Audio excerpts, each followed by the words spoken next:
Hi everyone, it's Lou Sims and I hope you're all safe and well. I'm here today to share some hints and tips using your Nuvo Shimmer or Nuvo Sparkle sprays. So let's see what tips I can give you. Tips and ideas for using the wonderful Shimmer or the Sparkle sprays from the Nuvo brand. Now I always tip one, store mine on their side. The reason for that is it is quicker to activate the mica, but also you have less likelihood of the mica being stuck in the bottom when you activate it. So if I turn this one round, you can see where it's been on the side there, that is all the settled mica within the spray.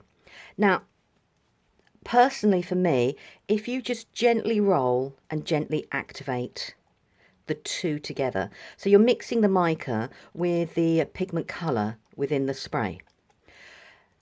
The gentler you do it, the less air bubbles you create.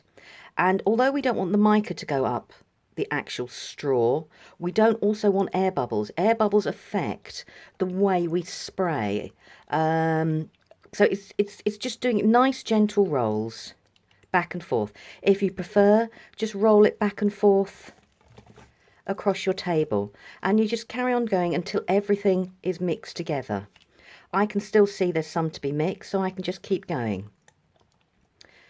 And you just gradually do it bit by bit, nice and gentle, nice and soft.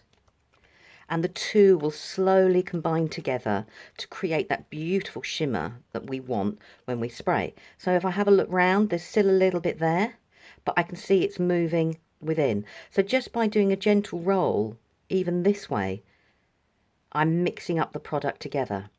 In the actual sparkle sprays, you can actually hear a little ball bearing, which will help mix everything together as well. And it's exactly the same principle as before. We're just going to mix them very gently. We don't want all the particles to go rushing up the tube, and that includes we don't want air bubbles either going up the tube. Right, I've got a selection all together, so let's have a go with a little bit of spraying. So I'm going to bring in a journal that I'm working with. So I'm just going to move these to one side and bring my journal in. Right, so I've brought my journal in and just going to spray a few of the sprays. So gently, as I said before, I always give a nice little gentle swirl, or you can roll it gently. It's making your movements nice and soft. So I take the lid off and just going to spray. Now, for me personally, when I spray, if you spray higher up, obviously the droplets are going to be further away, so they give a softer effect. If you spray nearer, you get bigger droplets and a deeper colour, as you can see from there. Now, we all talk about cleaning these out, and I've got a top tip for what I do with mine for cleaning out in a moment. So let's add some more colour. So if I go closer, as you can see, if I go higher. Now, if you press your nozzle and you just give a really, hardly press it down at all, you'll get lovely, great big splatters rather than a fine spray, as you can see there. So that's another way of using the sprays. And let's do a bit of sparkle next. Let's go for a contrast.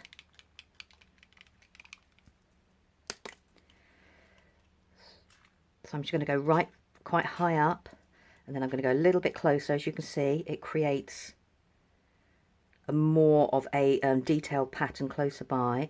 Again, change your angle, go side on, and it creates another new look with it. You don't always have to go from the top, so you can change your angle, and that way then you can change the direction of the spray you want to use. So if I went down this way, I've got my spray going down my page. As you see, going sideways, I've got it going across my page.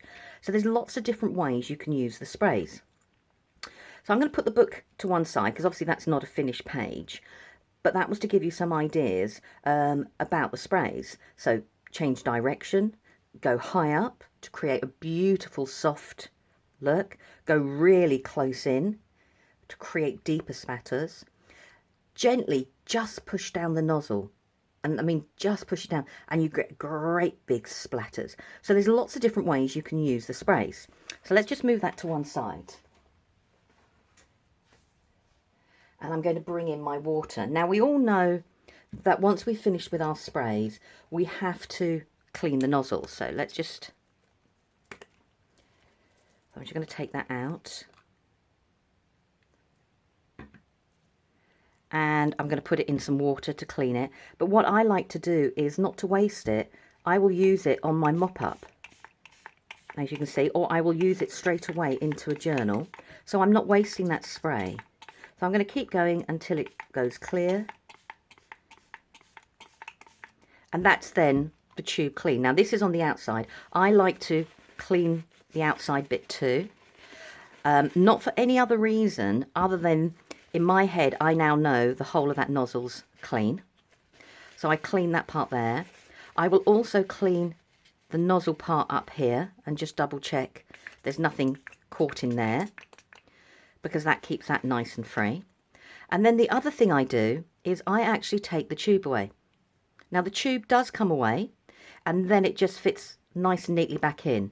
You can then clean out any part from there.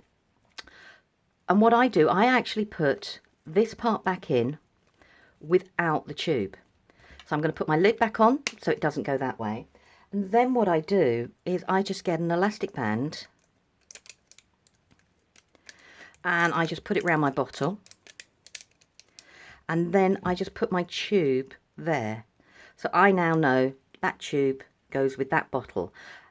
I know the tube is perfectly clean. And I can start that spray straight again, and I will put it in my drawer so it's sitting there nice and flat. That's to give you a quick tip about how to use our sprays and how I like to look after them so I get the longevity out of the tube and out of my spray as well. There are so many more things we can do with our beautiful Nuvo sprays. That's just the starting point for you. I hope that was of help. Hope to see you all soon. Take care.